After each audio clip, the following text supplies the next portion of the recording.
Hello, everyone. Welcome to the Packer Universe Podcast, a.k.a. The Pup List. We're a Green Bay Packers fan podcast, bringing you topical and relevant Packers news, along with their most humble, subjective opinions. This is episode 333. We're recording this live on a Wednesday, November 5th, 2025. Remember the 5th of November, the day you got over the Packers' horrible loss to the Panthers by listening to the Pup List and getting excited for Monday Night Football against the Eagles at home. Yeah. I'm your host, Tay, and joining me, as always. I'm just overflowing with excitement, Tay. Let me tell you, an Eagles team coming to town off their bye week. I just can't wait, Tay. I can't wait to relive a little bit of the game I sat through in the stands this past Sunday afternoon as well. So, I'm just ready to go today, Tay. I'm just feeling really into some Packer football here in early November. I mean, we were kind of here a little bit, Ren, right? Like after the Browns game, it was like, what is happening? It's kind of what I feel right now, for me at least, is like, the first 2 weeks were great, then the next couple weren't, and then we bounced back for a half, 1/2 of a game. And there was that Cardinal win that was kind of, yeah. There was the Dallas tie that was definitely, yeah. And then there was half of a Steelers game that were like, all right, that's pretty good. But I think the theme this week, Tay, all around the universe, doesn't matter if you're talking to the beat or you're hearing it from even the team or, all the podcasters out there. This team is so inconsistent. We don't know. You couldn't pick the rest of the wins and losses out of the schedule if unless you had, the sports almanac from Back to the Future, man, because there's just no way. This team is just, you don't know what you're going to get week to week. And that's the disappointing thing. Like, what is this team? We know they're talented, but are they good? Maybe. Are they on the edge of mediocre also? Maybe. I think it's all the above, Ren. I think I don't know, man.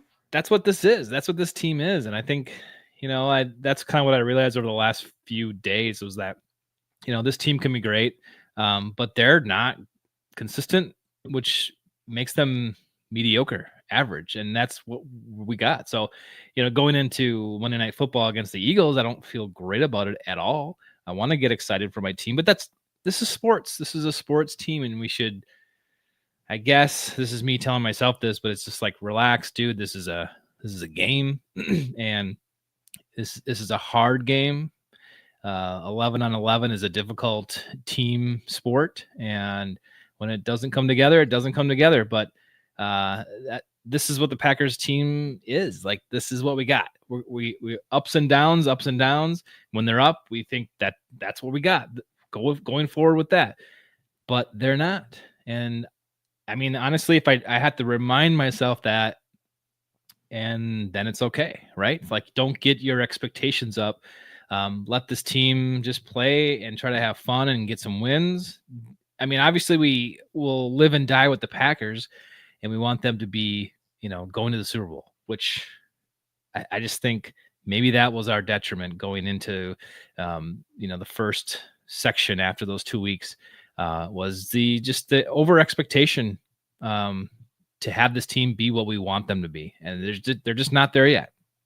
And I think that was also definitely heightened with the wins to open the season at home with Detroit and Washington.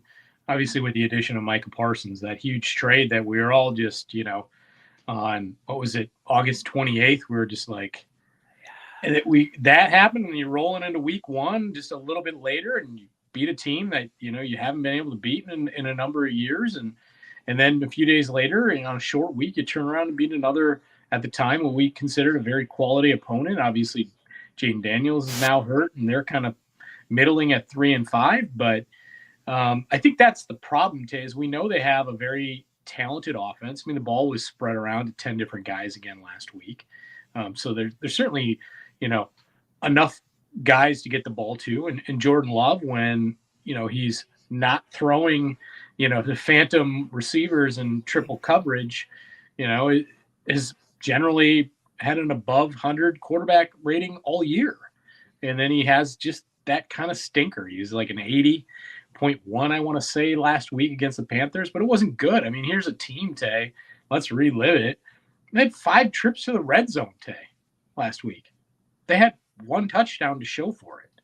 That's just not going to get it done. That tells you also, like, what's going on with LaFleur and the play calling when it counts.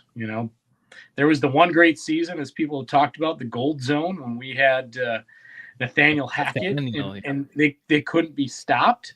But this team and Matt LaFleur's play calling has gotten, I think, a little bit more predictable over the last couple of years. He doesn't seem to have as many wrinkles to keep teams guessing, and he loves those outside runs, man, and with these receivers in these weird times, and it just backfires. And remember that 4th and 8 when they should be kicking a field goal, just a play before they lost 5 yards on a play that was, again, an outside run. Yeah. Like stupid crap that you just wonder what's going through his head. I don't know. And one of the other themes that I think has been a problem has been this reshaped offensive line this year with Elton at center. Really hasn't worked out. I mean, this certainly in the offseason going to really want to look hard at either free agency or the draft to figure out the center position, because he's not the answer there. They screwed that up. He should have stayed put where he was. And frankly, like a lot of people pointed out, they'd probably be more consistent with Josh Myers still at center. And that's a tough thing to say, because he didn't play a great brand of center, but Elton Jenkins is no better at this point. That O-line and Jordan were being harassed all game long on Sunday afternoon. They had 1 sack, which resulted in a fumble for the Packers that went forward. So it was actually a positive play for the Packers. They didn't punt in this game, Tay, and scored 13 points. I mean, the whole thing is just odd. Doesn't make sense. It's still hard for me to digest it and still not be mad at what I saw. I'm still, not wearing gear today. I guess I got the hat on, but just like, just still mad at this football team. Yeah, for what I watched, and now we don't know what they are. Like, I don't know what to talk about. They can go beat the best team in the NFL and they go lose to the worst. I don't know what to tell you, man. I don't think anybody else does either. We don't know what to expect Monday night. We know what to expect from the Eagles. We end up bringing to the table. They're going to certainly, be a test for the Packers. But if the Packers won by 17, I guess I'd go, okay. Yeah. Wow. And if it lost by 17, you go, okay. It's just stupid. Yeah. No, I hear you. And the game against the Panthers was terrible. It was like limited possessions, and then they couldn't do much with what they had. 2 turnovers. That's why you don't get many punts there.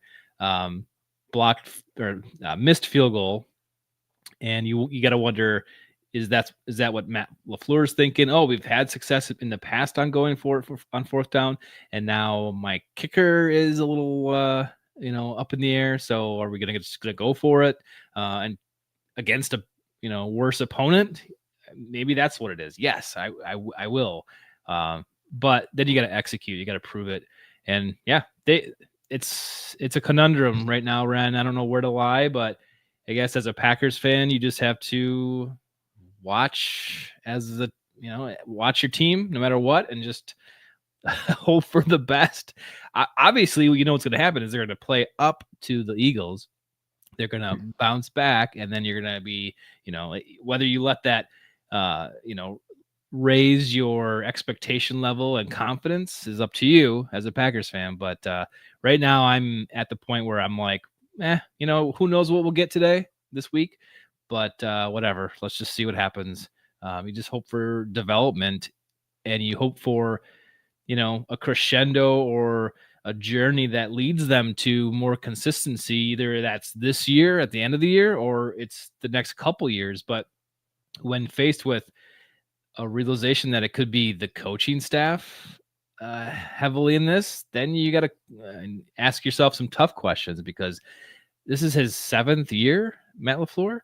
And record sure looks good. Playoff record doesn't look good. I think it was like 3-5 or 3-6 or something. And yeah, sure, we're showing up, but we're just not winning. And games like the Panthers game makes you really wonder what's going on. And I guess we can get into it a little bit. Obviously, Tucker Kraft goes out with an ACL injury. He's gone. That sucks for him. That's a shame, man. I mean, turning into one of the best tight ends of the game, no doubt about it. And multidimensional. When he's on the line, you don't know if he's staying in to block. He's going to chip and come out, and you don't know if they're in run or pass situation. I mean, it takes an element certainly away from the offense. I mean, he, outside of Josh Jacobs, man, if we're not talking Jordan Love, the quarterback, he's probably their most important weapon, and they just lost it. Yeah. So what it makes me think of is, this has happened before to LaFleur, where he's lost, wide receivers, whatever, to injury. This is going to make him think, and maybe that's good for him, is to think, okay, crap, we got Musgrave, and we got to use the other tight ends that are on the roster. We got to use their other weapons. So maybe this makes him change things up, and that could be the only silver lining here, is that he actually goes back to the drawing board. When Malik Willis came in at quarterback, they did that. They adjusted the team. They made plays for him. They made him successful.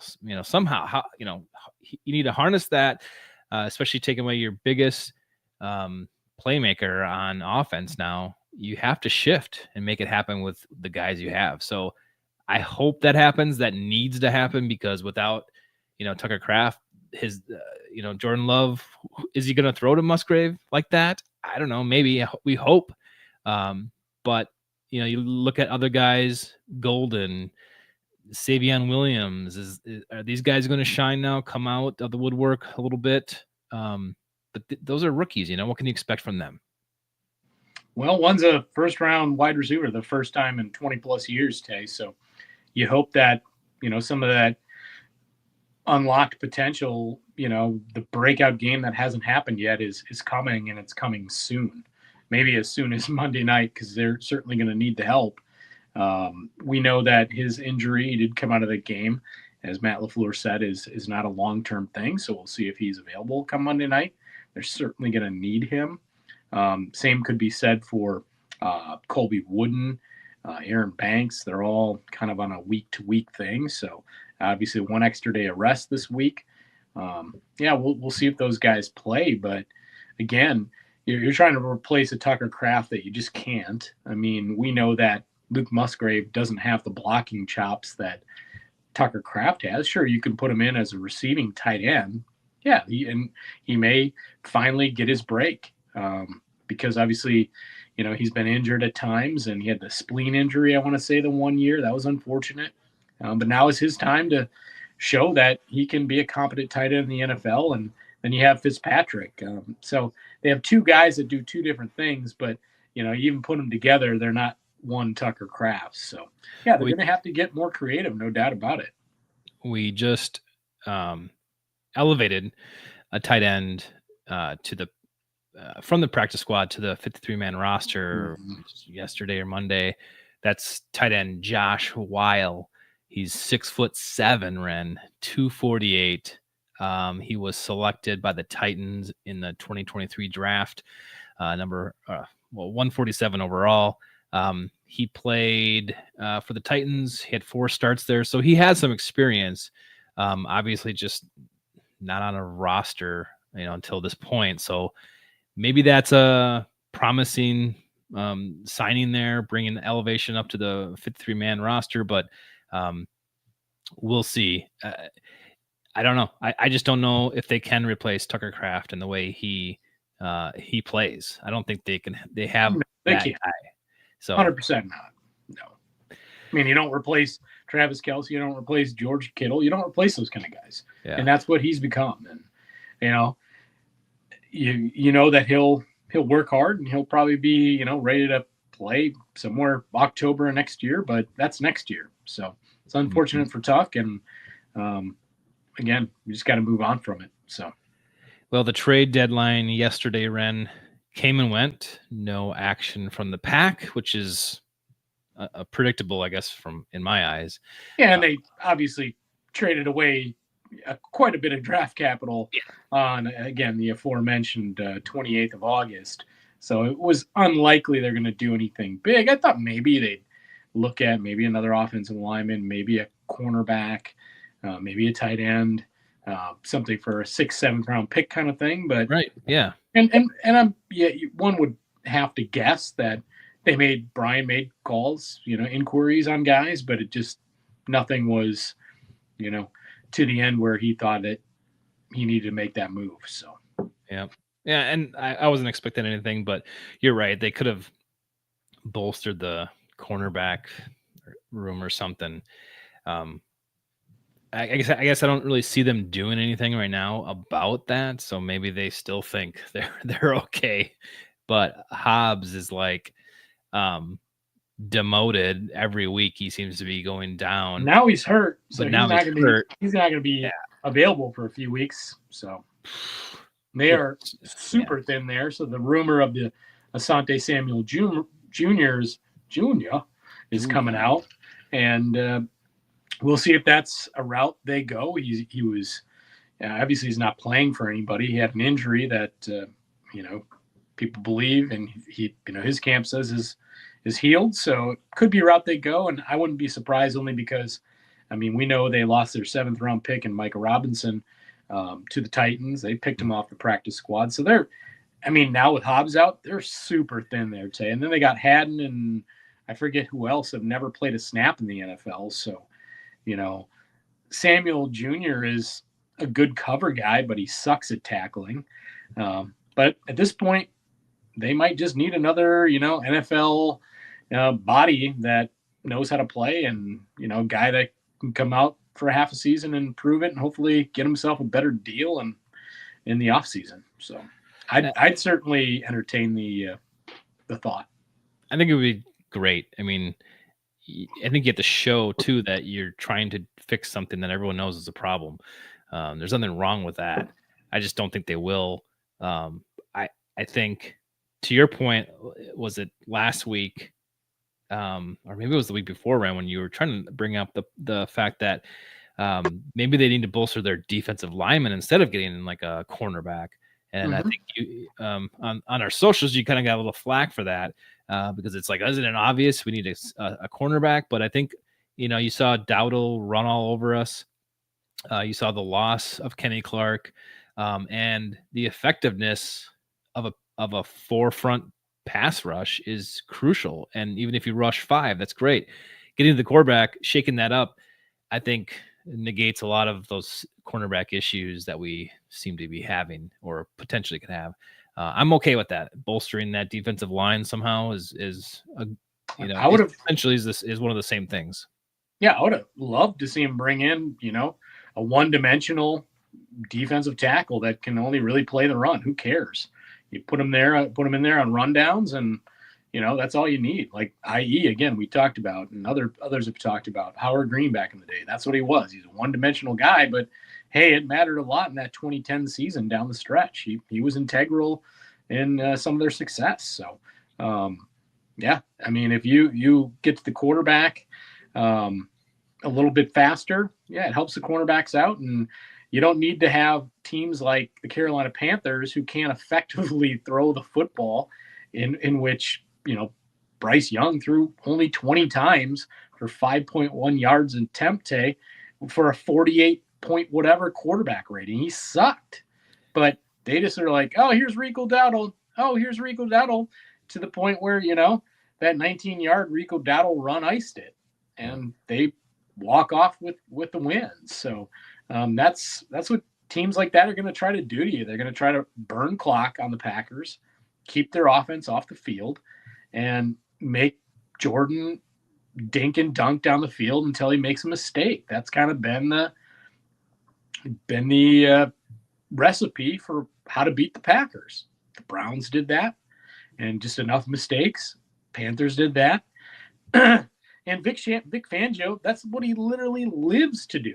That same defense we saw this past week, they're going to keep it all in front of them when we get to the Eagles here in a minute, and they're going to make Jordan make mistakes, and only give him the little bit in front of him, and hopefully the offense can, for the Packers, get some nice yards after the catch stuff. But they're not going to let Jordan Love and Christian Watson or Matthew Golden beat you deep downfield. They're not going to let it happen. We're going to get to their cornerbacks today, and they got a hell of a room there, man.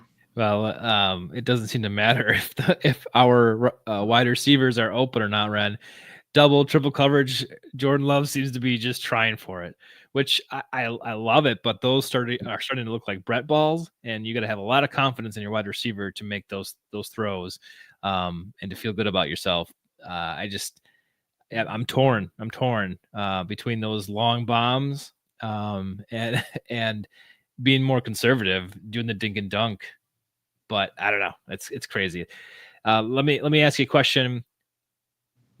The Packers, in my mind, will not change course for the kicking game, but where are you at with Brandon McManus right now, as Ren the GM or Ren the Packer fan?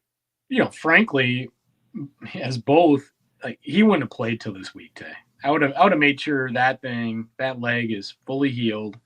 We saw what Haversick was doing. There was no reason to change it until you knew 100% that it's ready to roll. And maybe even after the one game, you saw him miss a couple, you're like, you know what? Next week, Brandon, we don't think it's there yet. And we're going to sit you back down and make sure it's right. So they didn't even seem to learn their lesson there. They could have just been the conservative Packers they usually are and let it take its whole time, which they didn't, or at least go, well, maybe we did this too soon and let's back off of it. I think they screwed that up too. Did I hear that correctly? This was even maybe over the weekend.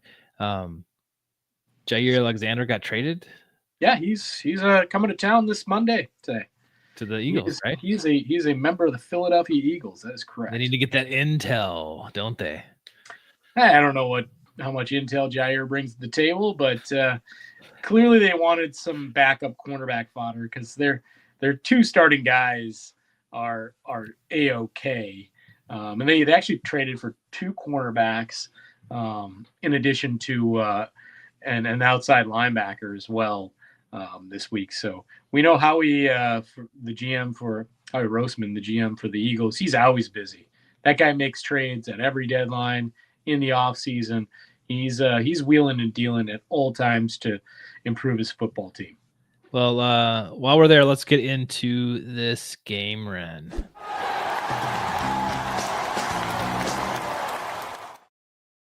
All right, we got the Eagles coming into town, Lambeau Field, Monday Night Football. Hopefully, none of you have YouTube TV because you might not be able to see it. But go to your local bar. I'm sure they've got it. But the Eagles, man, I mean, this has been a team that's been relevant for, I don't know, last few years. Been tough. Historically for us, it's been tough. Kind of been one of our nemesises over time for sure. Was it 4th and 26? Starts there. Oh, Tay, come on. Don't do that. Don't do that. Over time, Freddie Mitchell, man. Yeah, 4th and 26. Yeah. Yeah. McNabb, I think, right? Wasn't it McNabb? Yeah. Freddie Mitchell, man. You and I remember exactly where it was. Do you remember? Yeah, we were in Buffalo Wild Wings. We were in Buffalo Wild Wings. In Appleton, Wisconsin, watching it on the big screen. And everyone in there was pissed, including us. So pissed. Yep. But I guess ever since then, Ren, the Eagles have kind of been a thorn in our side a little bit. But here they come to town. They seem to be waffling between like really good and sometimes like, oh, are they a mess now? And then you're like, oh no, they're not. They're still pretty good. Don't worry about it. And that's kind of where they are now. 6-2, they're leading their division. But the quarterback Hurts isn't like amazing, but he just gets it done. He's tough as nails. Good leader of his offense. Yep. And they bolstered the defense over the last few years. So yeah, they're formidable, and they keep picking up pieces to kind of fill their gaps, and that seems to have worked for them. So congratulations to the GM we were just talking about. But I was looking at the weather when you were jumping on here, and it's going to be chilly, maybe close to freezing, like by the end of the game. So you're talking, high mid 30s for that game during the day on Monday, and however far down it dips. So, I don't know. They play outside, right? So they're not. It's not like a factor. I don't think the weather is any advantage for the Packers, and thankfully, the system that's coming through, Saturday afternoon through kind of Sunday evening, the winds will have calmed down by Monday. So I think the wind was like west or northwest at about 4 miles an hour come Monday night for that football game, which I prefer. I don't think it being windy gives any Green Bay any advantage over the Eagles. So I'd rather see it be calm. It'll be a little cool, but those guys they'll handle that just fine. It'll be their first taste of cold this year, no doubt. But I don't think the weather will be much of a factor. This will be the 33rd straight season that the Green Bay Packers will play on Monday Night Football. 33 years in a row since 1993. That's pretty crazy. That's called relevance, I think, Ren, right? So 3 quarterbacks have played the majority of the snaps in those 33 years, Tay. That's it. So we are fortunate here in Titletown to speak to that, and that's why, no doubt. Well, let me hear about some Eagles, some stuff. Are you going to talk about A.J. Dillon at all, or? We just can't wait for that A.J. Dillon sighting for like 3 snaps in that game today. Just the reunion, I'm sure all those guys can't wait to see him, Oh, man, I miss A.J., all that. No, I mean, he's so far down their running back depth chart today. Yeah, we might see just a little bit of him. Obviously, I don't think you'll see much of Jair Alexander either, although they did trade for him to give them cornerback depth along with Michael Carter. They also brought in a guy who worked with Vic Fangio while he was coaching in Miami. That'd be Jalen Phillips. He's an edge rusher, essentially. They needed to bolster their edge. That's kind of on defense. That's one of their weakest positions, that edge, getting enough there. Obviously, they have the big man in the middle. We know Jalen Carter is a force among forces in the center of that defense. So he's one hell of a player. The former Wisconsin standout at linebacker, Zach Bond, has been fantastic. But it comes down. You're gonna have to pass on this team today. And Cooper DeJean and Quinyon Mitchell, their rating is quarterback ratings are under 80 passing against those guys in the NFL. Fourth best in the NFL. So it's going to be tough to pass against them. Again, you're going to have to keep it in front anyway because you got that Fangio 2 shell. He's just going to make Jordan make mistakes, and we know playing Philly twice last year, at times Jordan did just that. The Eagle offense has been kind of, hit and miss. They're nothing special this year, but they just have enough with a good defense today. They 23 points per game, essentially 19th in the league. They're 26th on third down. Nothing that blows your mind. But again, it's Hurts. Hurts having one of his better years, 70+% completion percentage, 15 TDs, only 1 INT on the year today. So he's keeping the football, protecting the football. He's got 5 rushing TDs to go along with that. This is the best offense in the red zone in the NFL. They get in the red zone. We know they get close. And what do they do, Tay? They're going to tush-push the hell out of this into the end zone. And this is the tush push revenge game, if we all recall to the offseason, Tay, when the Packers pushed the tush push for the vote. Yeah. And Mark Murphy gave his boy Goodell a bone to submit that one to the competition committee. And it seemed actually throughout the course of this season, a lot of teams and a lot of fans and a lot of, from Barstool Sports, anywhere else, people are sick of the play. They're done with it. They want to see it go. It's worn on everybody. Yeah, they're the best at it, but I too, I think I'm ready to see it just go away. This team also fewest turnovers in the league, so hard to get one against them, man. They do not turn the ball over. So, that's also not been a Packers strong suit. So the Eagles don't turn the ball over. The Packers don't get turnovers. Probably going to see that pretty much stay close to the vest would be my guess. You watch though, Ren. You watch. It'll be the opposite. This will be like they'll give up 2 interceptions and a fumble and prove you wrong. The Packers will somehow get a pick 6 for the first time this year. Yeah, whatever. It's like saying the Packer special teams will play well. No, they won't. Come on. Obviously, talk about the offense, man. I mean, it begins and ends with, when you're talking outside of Jalen Hurts.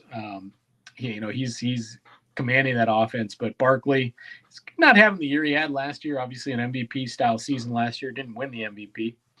Should have really maybe won it on his own, basically, because he was just kind of like Jonathan Taylor is this year. He was do all everything, billion touchdowns, winning everybody nearly fantasy football championships, just having him on your roster. People. What's that? Hurdling people, doing whatever you want, and then he had to end up on the Madden cover, Tay, and just not having quite the season. Coming into this game, he might not have played in this game if he played last week. He had a groin injury, but again, he had the week off. So week the week off plus an extra day for the Monday Night Football. So no issue there. We know there's the discontented A.J. Brown, only 3 touchdowns on the season, but he's a hell of a wide receiver. Devontae Smith is their deep ball guy. He's averaging 73 yards a game. So he's putting up their biggest numbers on a consistent basis game to game as far as yardage is concerned. And then we know the Packers always play tight ends so well, Tay, and let's talk about Dallas Goedert, 7 TDs on the season, leading the NFL there at tight end position. So they got guys to throw the ball to, Tay, and we know Saquon, not only does he run it, but he catches it as well. So there's a lot to account for when it comes to that offense. That's only been they've had their struggles, moving it between the 20s. But when they do, again, they get inside the red zone, we know they're successful. Their weak spot on offense is the offensive line. It's not as good as offensive lines have been in the past 5 years for the Eagles. Usually, a top 5 unit year to year to year in the last, half decade. They're just really, really good. Obviously, you had the Kelsey brother retire last year. He didn't even get that Super Bowl ring, but they've allowed 25 sacks on the season. But people tell you, well, part of that issue is outside of contain, Jalen Hurts has taken 13 sacks trying to do things with his legs. So you're still going to hope guys like Edrin Cooper or somebody like that is keeping an eye on Hurts, because he still likes to move outside of the pocket when things break down and do things with his feet. We'd like to see Jordan himself do a little bit more of that. Didn't do much of that last week against the Panthers, but that's where you can get him. He's not quite as explosive as early in his career. Again, hence the 13 sacks outside of that. But again, it's a really good defense. The defense is Fangio's defense ended up the year last year as the number 1 overall total defense. They're still very, very good. And the Packers struggle with the Fangio concept in front of them. They just do. Like I said, that's what they kind of faced a similar thing last week, and they lost to a team they were 13.5 point favorites against. So certainly it gives me a lot of pause. How do they with the injury to Tuck, will Golden play? Obviously, Reed's not coming back. They kind of circled Jaden Reed for Thanksgiving or the week after at Chicago. But you wonder, with a depleted, suddenly it went from, wow, they've got this guy here, this guy there, got all these receiving options. They're down a lot of guys. And how is LaFleur going to scheme it up to, number one, keep this game within reach, and number two, hopefully, potentially somehow get a win that we don't expect at the moment. When Jordan Love gets a clean pocket and has time, he's great. He's phenomenal. And that kind of is like, well, duh, but it's true. Like when stuff breaks down or things go awry for him, he gets flustered and he needs to have that consistency. And if that's not going to happen for him, I worry. I mean, you talk about trying to get your wide receivers on the same page. That happened last week. Remember that scramble, run around, scramble. Oh, let's throw it to Dobbs in the end zone. Like, oof, bad decision. So that stuff worries me. Aaron Rodgers was a master at that. Brett too, he could see it. Jordan, jury's out for me if he can actually do that stuff. He's using his legs more, which is great, but when that stuff happens, I'm worried. I am worried. And now every time he throws the ball deep, I'm worried. Like how many guys are defending that wide receiver? So yeah, I don't know what to make of that and how to think about that when we're facing the Eagles, but I'll play the role of hope type here and say that, the Eagles are beatable. Their offense isn't as stellar as their defense. If you go look, they average, what did you say, low mid 20s for scoring? 23.1 per. Yeah. And so that's beatable if you're the Packers putting up 27 or whatever. And if you can do that, if you're on your game, you can do that. You can beat them. And this defense has the opportunity to shut them down. They might do the tush push here and there. The only gripe I have is that the Eagles, for me, line up in illegal formation with that a lot. All the time. Yeah, they're never offsides with that thing. It's never called. That is the biggest. Those, Micah Parsons, he's got a hair of a helmet over. He's called every time for it. Every time.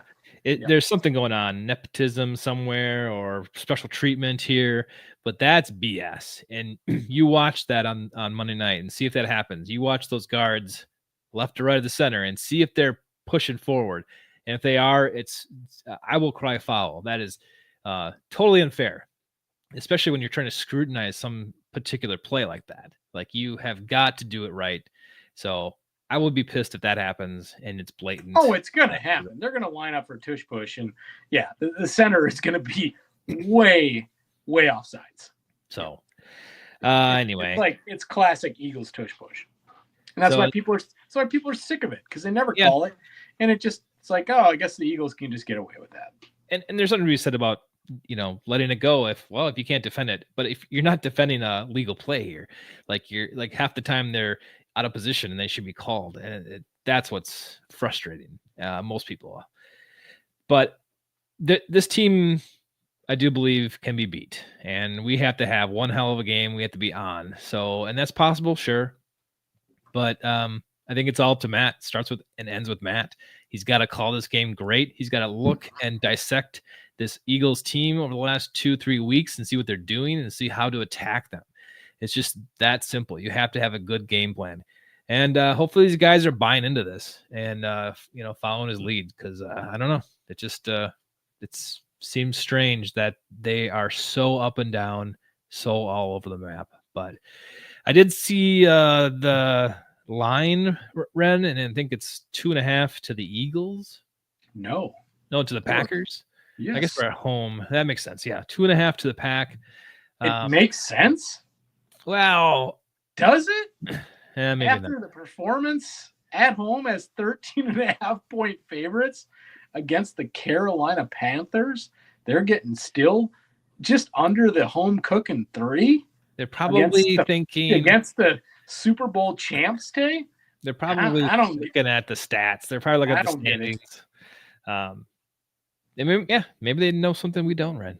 Maybe they have more confidence than we do. Vegas thought they knew something, with last 13.5 last week. So I think they're all like, I guess we didn't know. Yeah, and you're right. I mean, the Packers can score points. I mean, scoring 27 or more in all but 2 games.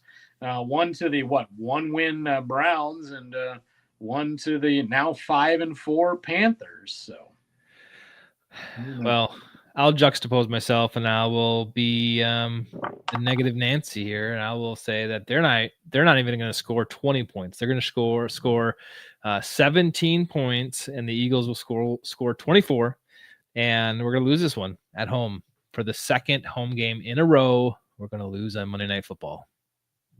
Yeah, I'm going with the L2, Tay, but I'm going to say it's 30-24 Eagles at home.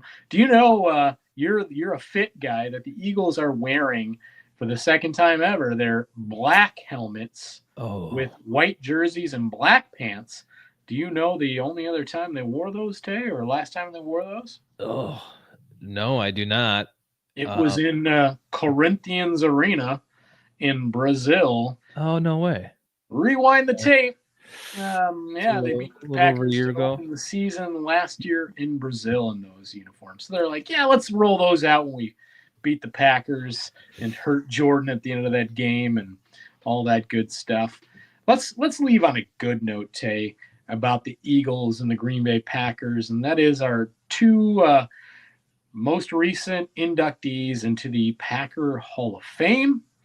Earl Dotson, longtime man on the line, the 90s Packers that were so great, played a 10-year career, only 10 years, all in Green Bay. He was a hell of a player for the Packers during that time. And then one of my all-time favorites, and yours as well, the high riser, Tramon Williams, Tay.